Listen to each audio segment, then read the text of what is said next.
21st of February, Monday 2022, February 2022.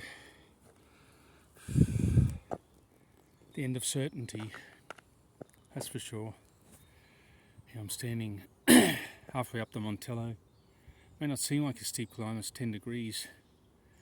When you're working against gravity, that's hard work. I'm 56 years old. Maintain my fitness. That's what matters if you want to enjoy another day on this planet. Experience a beautiful sunset. Sound of birds chirping before they rest for the night. It's quiet now, it's a Monday. People are going home, have gone home. Just point out an interesting phenomenon that's happening in Italy at the moment, especially in the north where it's freezing at night.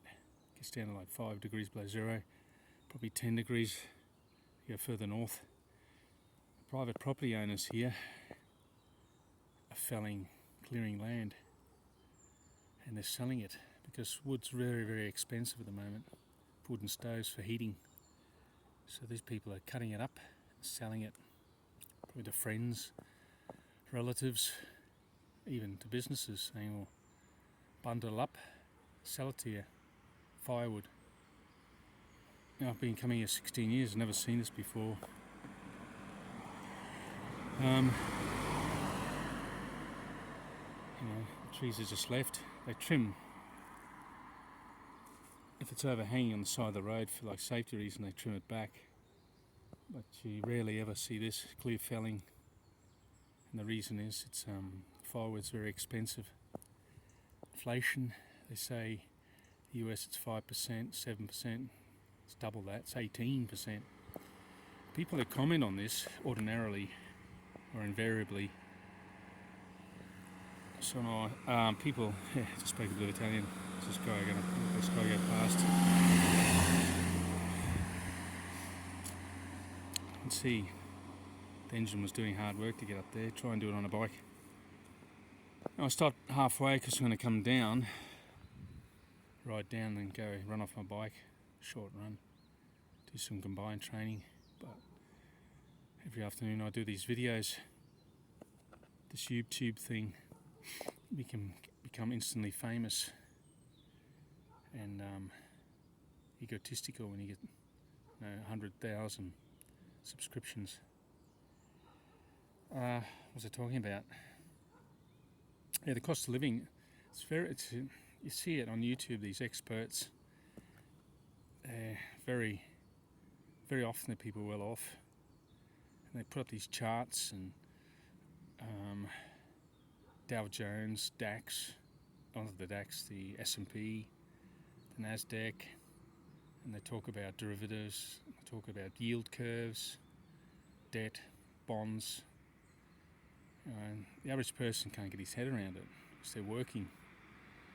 You need a lot of energy to absorb all this stuff to learn it. It's complicated. This guy, character, George Gammon, he's always on Twitter. They're saying, yeah, anti-vaxxers.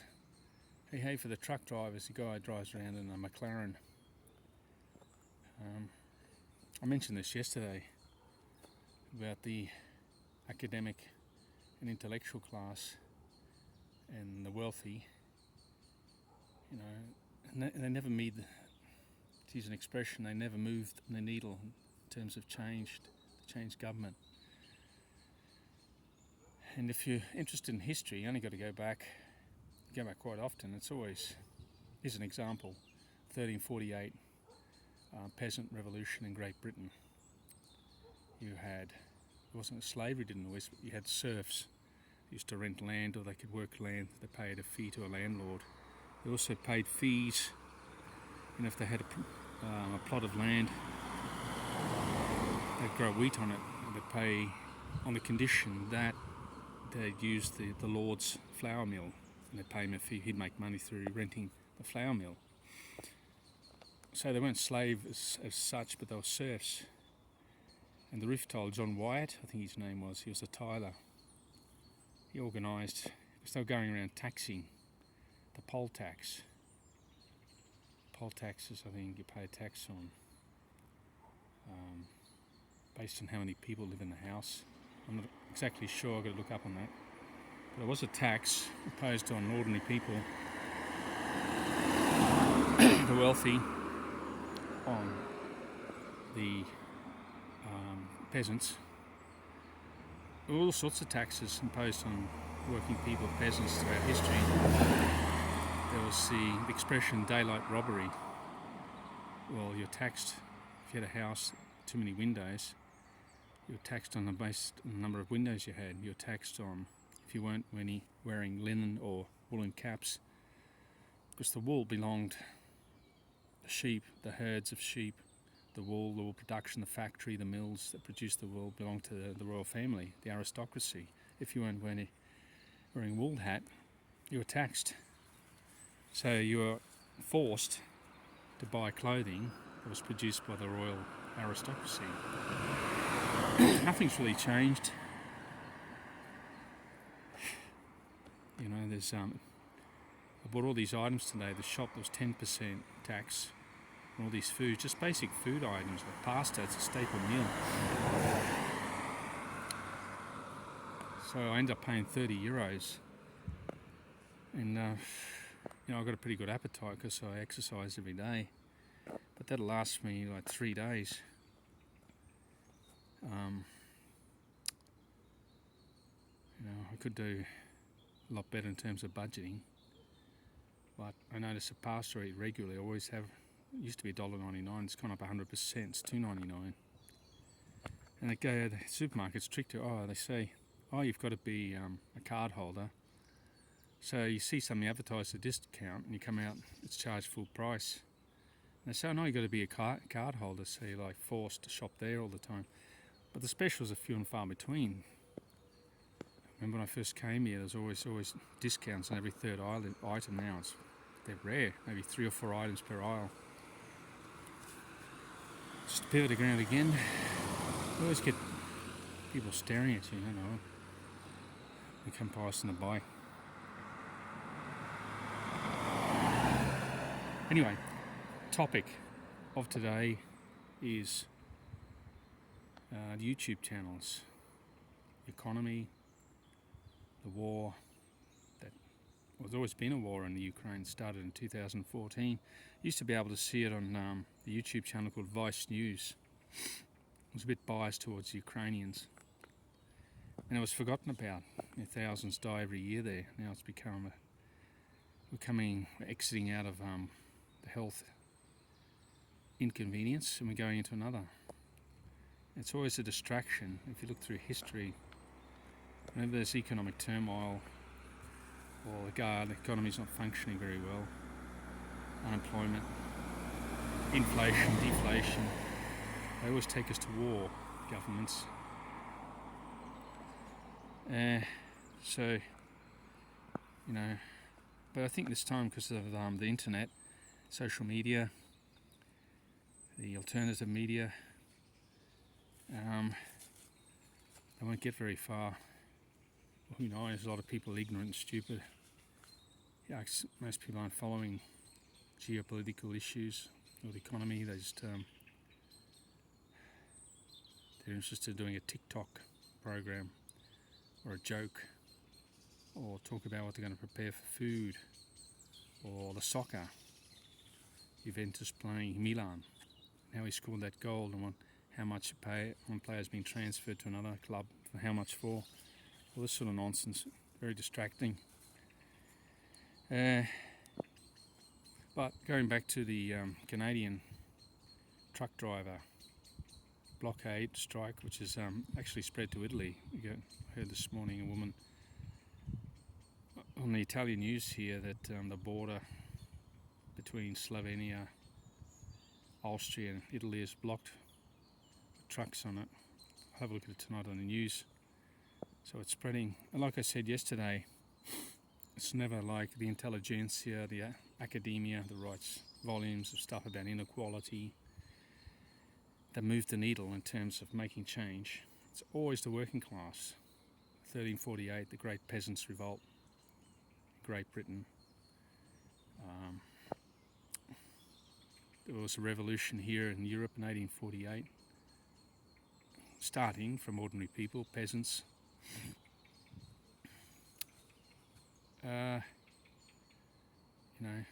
Truck drivers, like I've said, suddenly you're getting the well-to-do people, the popular YouTubers, wealthy YouTube multi-millionaires like Mark Brand, Ricky Gervais, Bill Maher, George Gammon,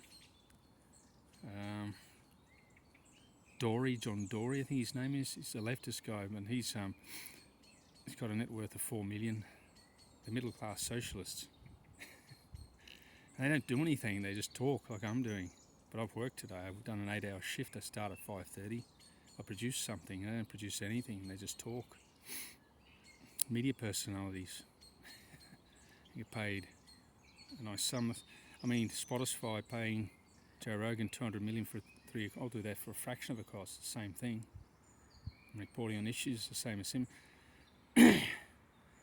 I don't know how he ever got to that position because he's not very articulate and every fifth word's fucking. And a lot of topics, when he invites guests on, he's got no real, you can tell he's faking it. He's got no real understanding of what they're talking about. They talk and he tries to put across an intelligent point of view, but it's a very basic understanding. Because you got to think where he comes from, the background. He was, for many years, the mixed martial arts compere or journalist, that sport where you get locked in a cage and bash the living, smash every tooth in the head of your opponent. I mean, yeah, that sort of thing. I don't really like that. I'm very competitive. I love cycling, swimming, triathlon, athletics, track and field athletics. I think it's fantastic. But a lot of those guys come out with brain damage and they get left by the wayside and there's nothing for them. And then they get hurt. Anyway, that's another issue. But it just fascinates me. Like Russell Brand now, he's got 5 million subscribers. And, good at bringing awareness to things. But like I said, real action, people physically moving against the powers that be, the establishment, always the working class. People, those truck drivers, like I said yesterday, they'll be on ordinary rates of pay. They're probably risking a lot of them their jobs. They're probably taken a big loan out to buy a rig. I mean, there are a class of people ordinarily sort of just ignored. I mean, he talks about, extols the virtues of truck driving. He's just considered by the academia, the wealthy, as refuse. Need someone to, I remember they were treated like, I used to work at Coles in the receiving area, dispatching goods. There's a truckie at the door, and it was like a nuisance. But hell, they got when they get together, they're super powerful. And I just can't believe they just threw everything on the line. They could lose their homes, they get the bank accounts cut off.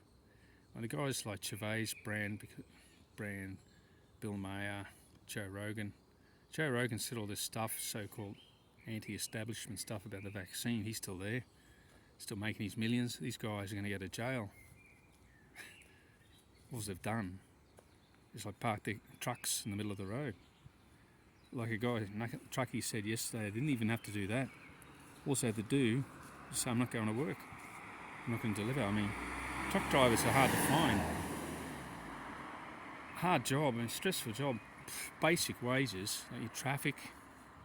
You got so many consignments to do a day. If you come back and there's 5 or 6 more haven't even been done. A lot of them do get work overtime, they get paid for it. They've got to go to the toilet.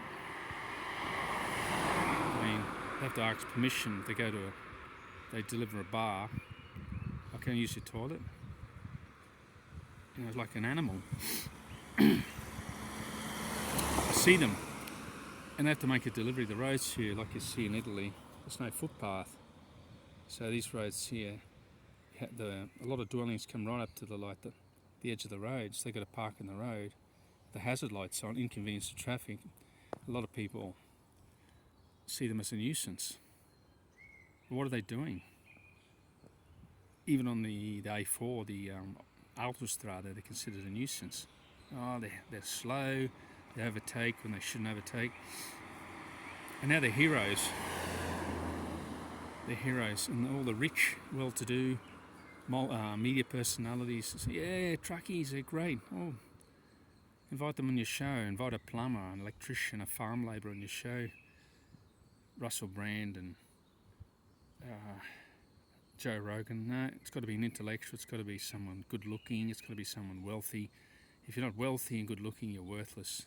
Oh, now they're moving the needle in terms of change, social change. Oh, they're important. I wanted to bring up another topic. You go back to the Vietnam War. The vast majority of the soldiers were just ordinary working class guys, farm, construction workers, farm workers, just blue collar workers they were, or people who were just doing ordinary jobs. The same thing, the Americans recruit guys from down and out suburbs, never the rich, never the well-to-do. Anyway, have a good day. It's starting to get dark, and as you can see, the roads aren't illuminated here. Just point out here what's going on in terms of desperation. People heating their homes, private property owners hacking down their property and selling it. Have a good day, and look after your health above all.